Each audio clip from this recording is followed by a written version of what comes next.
सौरभ जब आएगा तो उन्हें नशा करने से रोक देगा। लाश को छिपाने के लिए सबसे पहले एक सूटकेस का इस्तेमाल। मर्डर का रिहर्सल मुस्कान ने ही।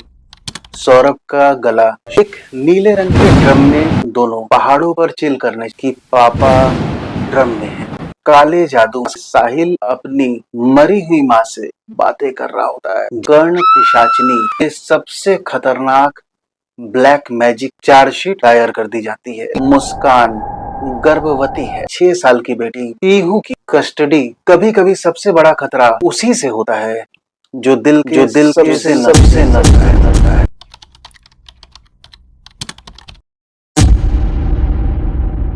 एक पति जो प्यार में अंधा था, एक पत्नी जो अपने ही प्रेम जाल में फंसी हुई थी, और एक प्रेमी जो मोहब्बत की आग में सब कुछ जलाने को तैयार था। ये कहानी है एक ऐसे खौफनाक मर्डर की जिसमें मोहब्बत के पीछे छिपा था धोखा, नशा और काली शक्तियों का खेल। 29 वर्षीय सौरभ राजपूत, पूर्व मर्चेंट नेवल ऑफिसर, 24 फरवरी को अपनी पत्नी का बर्थडे सेलिब्रेट करने के लिए मेरठ के ब्रह्मगिरी इलाके में लौटते हैं। तब उन्हें नहीं पता था कि जन्मदिन पर पत्नी उनके लिए एक अलग तोहफा तैयार कर। ठीक एक हफ्ते बाद 4 मार्च को सौरभ एक विभत्स साजिश का शिकार होते हैं। उनकी हत्या कर मृत शरीर को एक ड्रम के अंदर सीमेंट में डाल दिया गया, और इस विभत्स घटना को अंजाम दिया गया था उनकी पत्नी 27 वर्षीय मुस्कान रस्तोगी और उसके प्रेमी 25 वर्षीय साहिल शुक्ला, जो कि बाय प्रोफेशन एक सीए था। क्राइम की डिटेल तब सामने आती है जब पुलिस द्वारा मुस्कान और साहिल को गिरफ्तार कर लिया जाता है, और जब इन दोनों को मीडिया के सामने पेश किया गया था, उस वक्त मुस्कान अपने पति की बेरहम हत्या के बावजूद सिंदूर लगाए पत्रकारों के सामने खड़ी होती हैं। इस विरोधाभास के बारे में जब सवाल किया जाता है तो मुस्कान चुप थी। मेरठ की अदालत द्वारा दोनों को न्यायिक हिरासत में भेज दिया जाता है। मुस्कान के माता पिता कविता और प्रमोद रस्तोगी अपनी बेटी के इस जघन्य हत्या में संलिप्तता के बारे में जानकर हतप्रभ हो जाते हैं। हालांकि एफआईआर मुस्कान के पेरेंट द्वारा ही की गई थी। मुस्कान की माता कविता रस्तोगी द्वारा कहा जाता है कि काश वह कभी पैदा ही नहीं होती। पुलिस अधिकारियों द्वारा यह भी दावा किया जाता है कि चाकू खरीदने से लेकर सिडेटिव मेडिसिन खरीदने तक, और लाश को कहां पर ठिकाने लगाना है उसके लिए कई स्थानों की तलाश करने, सभी में मुस्कान और साहिल ने मिलकर बेहद सावधानी पूर्वक योजना पहले से बनाई थी। मुस्कान और साहिल, जो कि स्कूल फ्रेंड्स थे, 2019 में एक व्हाट्सएप ग्रुप के माध्यम से दोबारा मिलते हैं। दोनों में नजदीकियां प्यार में तब्दील हो जाती है।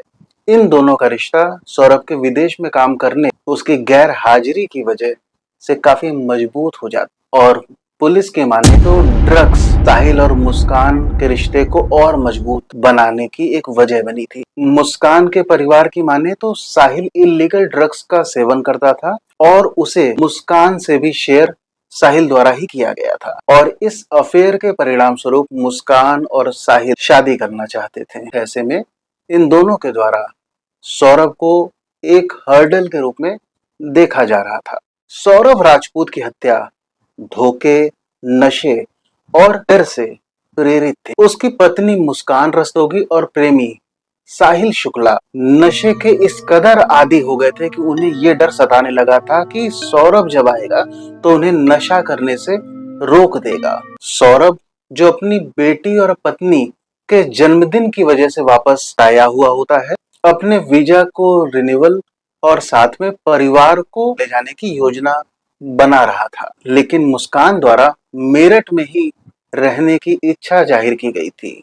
वजह रहा साहिल शुक्ला। मुस्कान द्वारा सौरभ को मारने की योजना पिछले साल नवंबर से ही बनाई जा रही थी, और साहिल ने हर कदम पर मुस्कान का साथ दिया। जब सौरभ के लौटने की डेट तय हो गई थी, तब साहिल और मुस्कान दोनों ने मिलकर इस प्लान को एग्जीक्यूट करने का पक्का इरादा कर लिया। मुस्कान द्वारा बड़े चाकुओं के 2 सेट खरीदे जाते हैं, और दुकानदार से कहा था कि चिकन काटने के लिए उसे इन चाकुओं की जरूरत है। इसके अलावा मुस्कान खुद को डिप्रेशन में होने का नाटक भी करती है ताकि प्रतिबंधित दवाएं उसे मिल सके। सौरभ की हत्या का पहला प्रयास 25 फरवरी उसके आने की एक दिन बाद ही किया गया था। मुस्कान उसके खाने में सेडेटिव डालती है, लेकिन सौरभ गहरी नींद में सोता है, बेहोश नहीं हो पाता। इसके लगभग हफ्ते भर बाद मुस्कान अपने पति को फिर से 4 मार्च को खाने में नशीला पदार्थ मिलाकर देती है। इस बार सौरभ बेहोश हो जाता है। सौरभ के बेहोश होने के बाद मुस्कान साहिल को बुलाती है, जो कि पड़ोस में ही रहता था। फिर दोनों ने मिलकर सौरभ की हत्या कर दी और लाश को कई टुकड़ों में काट डाला। कुछ दिल दहलाने वाले डिटेल्स की अगर हम बात करते हैं तो मुस्कान और साहिल द्वारा सौरभ के सर और हाथ को इसलिए काट दिया गया था ताकि लाश की पहचान नहीं हो सके। सौरभ की हत्या के बाद लाश को छिपाने के लिए सबसे पहले एक सूटकेस का इस्तेमाल किया गया था, लेकिन सूटकेस में लाश ठीक से फिट नहीं हो पाई। जांचकर्ताओं द्वारा मुस्कान के किराए के मकान में पाए गए उस सूटकेस में सौरभ के खून के धब्बे मौजूद मिले। हत्या को सटीकता से अंजाम देने के लिए मुस्कान और साहिल द्वारा खरीदे गए चाकुओं और उस्तरे द्वारा कई बार मर्डर का रिहर्सल किया गया था। बताया जाता है कि 4 मार्च को मुस्कान ने ही सौरभ का गला उस्तरे से काटा था और उसके बाद साहिल ने चाकुओं से उसके सर को शरीर से अलग किया था और इसके बाद उसके कटे हुए सर और शरीर को टुकड़ों में करके एक नीले रंग के ड्रम में गीले सीमेंट में रखकर सील कर दिया जाता है। इस विभत्स से हत्या को अंजाम देने के बाद साहिल और मुस्कान दोनों पहाड़ों पर चिल करने चले जाते हैं और किसी को शक न होने पाए इसलिए मुस्कान द्वारा सौरभ के फोन से लगातार ट्रिप के अलग अलग स्थानों की पिक उसकी बहन के व्हाट्सएप पे भेजी जा रही होती है। 17 मार्च को दोनों वापस मेरठ लौटते हैं। उन्होंने हत्या से पहले ही मुस्कान और सौरभ की 6 साल की बेटी को उसकी दादी के घर भेज दिया था। पुलिस द्वारा ये बताया जाता है कि मुस्कान और साहिल की शुरुआती प्लान में था कि सौरभ की बॉडी को किसी सुनसान जगह पर जाकर डिस्पोज कर दिया जाए, लेकिन जब वो सूटकेस में नहीं फिट हो पाई तब अंततः उसे एक बड़े नीले रंग के ड्रम में सीमेंट और रेत डालकर भरने का फैसला किया गया। मुस्कान रस्तोगी और साहिल शुक्ला 19 मार्च से चौधरी चरण सिंह जिला जेल में बंद हैं। कुछ सूत्र ये भी कहते हैं कि दोनों एक ही बैरक में बंद होना चाहते थे, पर नियमतः ये संभव नहीं। रस्तोगी परिवार ने ये स्वीकार किया कि मुस्कान और सौरभ का रिश्ता सौहार्दपूर्ण कभी था ही नहीं, लेकिन माता पिता द्वारा इसकी वजह साहिल को बताया जाता है कि साहिल द्वारा ही मुस्कान को नशे की लत लगाई गई और जिसके कारण पति पत्नी का रिश्ता कमजोर होता गया। मुस्कान के पिता प्रमोद रस्तोगी ने यहाँ तक कहा कि मेरा दामाद काफी अच्छा था, गलती मेरी बेटी की ही है, कमी उसमें है। सौरभ ने मुस्कान के लिए सब कुछ छोड़ दिया, अपनी नौकरी, अपना परिवार तक, लेकिन अंततः उनकी बेटी मुस्कान ने ही उनके दामाद सौरभ की जान ले ली। यहाँ पर यह भी बताते हुए चलते हैं कि मुस्कान और सौरभ की शादी एक लव मैरिज थी। सौरभ राजपूत के दोस्त द्वारा बताया जाता है कि मुस्कान और सौरभ पहली बार सूरत में 2015 में मिले थे। दोनों में प्यार होता है। खास बात, मुस्कान और सौरभ दोनों के परिवार वाले इस शादी के खिलाफ थे, जिस कारण सौरभ और मुस्कान भागकर शादी करते हैं। शादी 2016 में होती है और वर्तमान में इनकी एक 6 साल की बेटी थी। जब सौरभ को बेटी होती है तो वो अपने परिवार के साथ समय ज्यादा बिता सके, इस वजह से अपनी वो मर्चेंट नेवी की नौकरी छोड़ देते हैं। लेकिन इसके बाद मुस्कान और सौरभ का वैवाहिक जीवन और भी तनावपूर्ण हो जाता है। रिश्ता और ज्यादा तब बिगड़ने लगता है जब मुस्कान अपने एक पुराने दोस्त साहिल के साथ और ज्यादा नजदीक होती चली जाती है।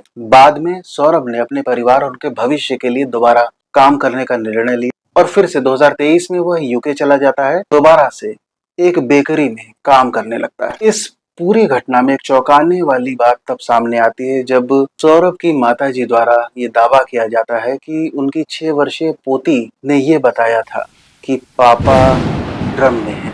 हालांकि पुलिस द्वारा इस बात से इनकार किया जाता है और ये भी कहा गया कि बच्ची को पिता की मौत की बात का तब पता चला जब ये पूरी घटना उजागर हो चुकी थी। इस पूरे प्रकरण में काले जादू और अंधविश्वास का भी एंगल काफी मुखर होता है। कुछ सूत्र बताते हैं कि मुस्कान और साहिल दोनों ही काले जादू में विश्वास करते थे और मुस्कान अपने घर में दीवालों पर सिंदूर से कुछ अजीबोगरीब लिखा भी करती थी। इसके अलावा साहिल के कमरे में तंत्र मंत्र और काले जादू से जुड़ी हुई कई अजीबोगरीब तस्वीरें, आकृतियां देखी गई थी। मुस्कान रस्तोगी को साहिल शुक्ला के काले जादू पर विश्वास होने की बात अच्छे से पता थी और मुस्कान द्वारा साहिल के काले जादू पर विश्वास को इस घटना में साहिल को अपने साथ लेने के लिए इस्तेमाल किया गया था। आरोप है कि मुस्कान द्वारा साहिल को यह विश्वास दिलाने के लिए मैनिपुलेट किया गया था कि साहिल अपनी मरी हुई मां से बातें कर रहा होता है। जांच में खुलासा होता है कि मुस्कान द्वारा 3 फर्जी स्नैपचैट आईडी बनाई गई थी और उनमें से एक का उपयोग मुस्कान ने किया था साहिल को मैसेज करने के लिए कि ये मैसेज उसकी मृतक मां द्वारा किया गया है और मुस्कान द्वारा साहिल को विश्वास दिलाया जाता है कि उसकी मां परलोक से उससे संवाद कर रही है। मुस्कान साहिल को उसकी मृत मां के रूप में मैसेजेस किया करती थी। पुलिस द्वारा इस अजीब अफवाह की पुष्टि की गई है और ये भी बताया गया कि मुस्कान ने अपने भाई के स्नैपचैट से फर्जी अकाउंट बनाया और साहिल को बताया कि उसकी मां प्रकट हुई है और उसी आईडी के जरिए जुड़ी हुई है। मुस्कान द्वारा साहिल को ये भी बताया जाता है कि उसकी मां चाहती है कि मुस्कान और साहिल शादी कर ले। मुस्कान के साथ साहिल बेहद खुश रहेगा और इन्हीं मैसेजेस में मुस्कान, जो कि साहिल की मां बन के मैसेज कर रही थी, साहिल से कहती है कि वे सौरभ को देखना नहीं चाहती, सौरभ को मार दिया जाए। यहाँ पर एक और परेशान कर देने वाली बात सामने आती है जब मुस्कान द्वारा कर्ण पिशाचिनी क्रिया का जिक्र भी होता है। दोस्तों, कर्ण पिशाचिनी साधना के बारे में बेहद संक्षेप में अगर बात करें तो कुछ लोगों का मानना है कि इस दुनिया में भगवान और शैतान दोनों का अस्तित्व है। जो कुछ भी हमारी किस्मत में नहीं है और जो कुछ भी ईश्वर द्वारा पूरा नहीं किया जाता, ऐसी इच्छाएं इविल स्पिरिट्स और शैतानों द्वारा पूरी की जाती हैं। इन्हीं में एक इविल स्पिरिट का नाम है कर्ण पिशाचिनी। कर्ण अर्थात कान में आकर कोई इविल स्पिरिट भूत और भविष्य दोनों के बारे में बताए। ये सबसे खतरनाक ब्लैक मैजिक की परंपराओं में से एक मानी जाती है। इसमें विश्वास करने वालों की मान्यता है कि इस सिद्धि को प्राप्त करने वाले व्यक्ति धन, वैभव, ऐश्वर्य, प्रसिद्धि सब कुछ पा लेते हैं। कर्ण पिशाचिनी सिद्धि साधना 2 प्रकार की होती है, वैदिक और तांत्रिक। इस साधना को करने के बाद व्यक्ति त्रिकालदर्शी बन जाता है क्योंकि कर्ण पिशाचिनी साधक के कानों में अतीत, वर्तमान और भविष्य के बारे में सब कुछ बताती है। इस केस के बारे में आगे बात करते हैं। इस पूरे प्रकरण में पुलिस द्वारा मई 2025 में चार्जशीट दायर कर दी जाती है। इसमें हत्या की साजिश, सबूत और 34 लोगों के बयान शामिल हैं और ये चार्जशीट तकरीबन 1000 पन्ने की है। और इस चार्जशीट में पुलिस ने दावा किया है कि सौरभ की हत्या तंत्र मंत्र के कारण नहीं हुई है, बल्कि हत्या इस वजह से हुई है ताकि सौरभ साहिल और मुस्कान के बीच में बाधा न बन सके। इस बीच जेल प्रशासन द्वारा रेगुलर चेकअप के दौरान पाया जाता है कि मुस्कान गर्भवती है। इस जानकारी के बाद सौरभ के परिवार द्वारा ये कहा जाता है कि अगर पैटर्निटी टेस्ट में सौरभ को बच्चे का बायोलॉजिकल फादर होने की पुष्टि मिलती है तो वे इस अजन्मे बच्चे को गोद लेने और पालने के लिए तैयार है। दोनों परिवार सौरभ और मुस्कान की 6 साल की बेटी पीहू की कस्टडी लेने के लिए अदालत का दरवाजा खटखटा सकते हैं। कि बच्ची फिलहाल अपने नाना नानी के पास रह रही है। एक माँ जिसने अपने पति को मारा, एक पिता जो उस बच्ची के सिर्फ यादों में अब जिंदा है। सवाल एक ही है, कौन है असली शिकार इस खौफ से भरी दर्दनाक कहानी का। कभी सच्चा प्यार था, फिर धोखा आया, फिर लालच, नशा और आखिर में वो काली रात जिसने इंसानियत की रूह कपा दी। सौरभ की कहानी हमें सिखलाती है कि कभी कभी सबसे बड़ा खतरा उसी से होता है जो दिल के सबसे नजदीक होता है। अपने विचार आप कमेंट बॉक्स में जरूर लिखिएगा और ऐसी ही सच्ची क्राइम थ्रिलर्स के लिए चैनल को सब्सक्राइब जरूर की। फिर मिलेंगे एक नई डरावनी हकीकत के साथ। शुक्रिया।